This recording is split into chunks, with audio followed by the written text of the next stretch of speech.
Bonjour tout le monde, c'est notre séquence accessibilité aujourd'hui. Alors nous sommes en direction de la Bretagne, on va aller bientôt de ce côté, du côté de Concarneau et Quimperlé, mais ça c'est à 3h30 de route d'ici. Nous sommes pour le moment à Bretteville-sur-Redon devant l'Ibis, porte de Bretagne. Alors on va vous faire une petite revue accessibilité. Je vous parlerai du parking handicap à un autre moment, mais ça c'est très bien, on peut dire 10 sur 10. L'Ibis là-bas a la particularité d'être vraiment accessible, plein pied, aucun problème. Petit bémol pour l'ascenseur, les Ibis, je sais pas pourquoi ils font des économies dans les tailles d'ascenseur. Je passe avec le Caroni ici, avec le fauteuil électrique, mais c'est un peu juste pour l'accompagnant.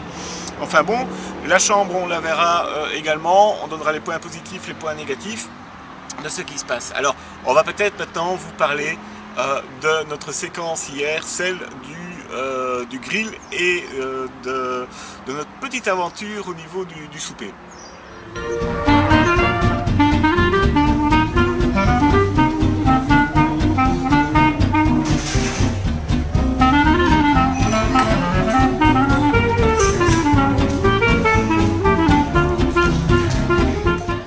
Quand vous serez ici à l'Ibis, Porte de Bretagne, vous irez manger là-bas en général, petit déjeuner et repas du soir aux courtes pailles à la grillade. Alors ne vous laissez pas avoir comme nous hier, quand j'étais arrivé avec le fauteuil roulant, j'ai vu qu'il y avait un tas de tables avec un pied central, impossible de se positionner bien au milieu. Et manger, c'est vrai, tout à fait excentré n'est pas ce qu'on fait de beaucoup mieux. Donc quand on a demandé à la nana là-bas qui sert, parce que je dis la nana parce que je suis assez choqué contre elle hier, s'il y avait d'autres tables, elle nous a simplement répondu non, c'est pas possible. Pas désagréable, mais sans chercher d'autres solutions. Donc nous sommes partis manger ailleurs, à un McDo. Je n'ai pas eu ma grillade promise, mais bon. Simplement pour cette question de mobilier. Alors nous venons d'aller déjeuner ce matin, puisque le petit déjeuner se passe là-bas. Il suffisait simplement de rapprocher deux tables carrées à pied central pour avoir une belle table excentrée dans laquelle vous vous mettez au milieu.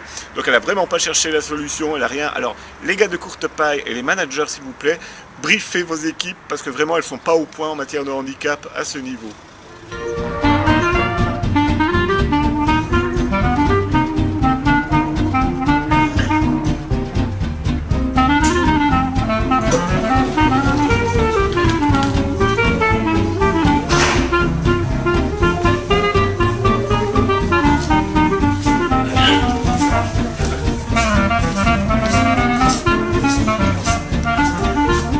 Pour la chambre, pas grand chose à redire, simplement elle est super spacieuse. Donc nous sommes à la chambre 105.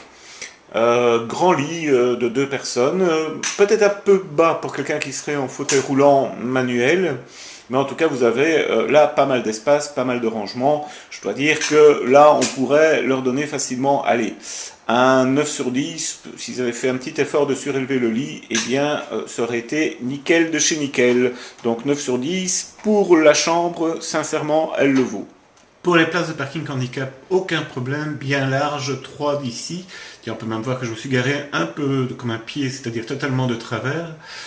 Et puis deux autres encore sur le côté du bâtiment, donc rien à redire à ce niveau. Alors pour l'aspect des sanitaires, c'est assez comique parce qu'on dirait véritablement un module préfabriqué. Positionnement de l'évier, rien à redire, superbe, évidé en dessous, vous n'aurez aucun problème d'accès, grande glace devant vous avec un éclairage plus que correct, donc là vraiment du très bien. En passant du côté du WC, pour certains ça serait vraiment nickel, je mets quand même un petit bémol pour ceux qui ont besoin de se mettre avec leur fauteuil roulant juste en face du WC, parce que ça sera impossible. Donc si vous pouvez avoir un accès latéral, impeccable. Si vous avez besoin d'un accès frontal, là c'est foutu. Au niveau de la douche, elle, rien à redire, bien accessible, à plat. Donc, à cause de ce problème de positionnement par rapport au WC, je mettrai un 7 sur 10 pour les sanitaires à cause de cette petite limite. Alors, en conclusion, pour l'accessibilité de l'Ibis Bretteville-sur-Redon, porte de Bretagne, on dirait le parking impeccable 10 sur 10, entrée dans l'hôtel, aucune marge 10 sur 10, la chambre, allez, on va se taper un petit 8 sur 10 à cause de la hauteur du lit, hein. Là on est un peu chien, je l'avoue. L'ascenseur, ça, un peu, ils auraient élargi de quelques dizaines de centimètres, pas mal. Je mettrais allez, un 7 sur 10 pour l'accessibilité des sanitaires à cause du positionnement voiturette. Voilà pour l'ensemble, c'est pas mauvais, il y a des points qui étaient améliorés. C'est comme toujours, mais globalement, satisfaisant, plus. Donc aucun problème. Et nous maintenant, on file vers la Bretagne de l'autre côté. Ciao, ciao et à bientôt.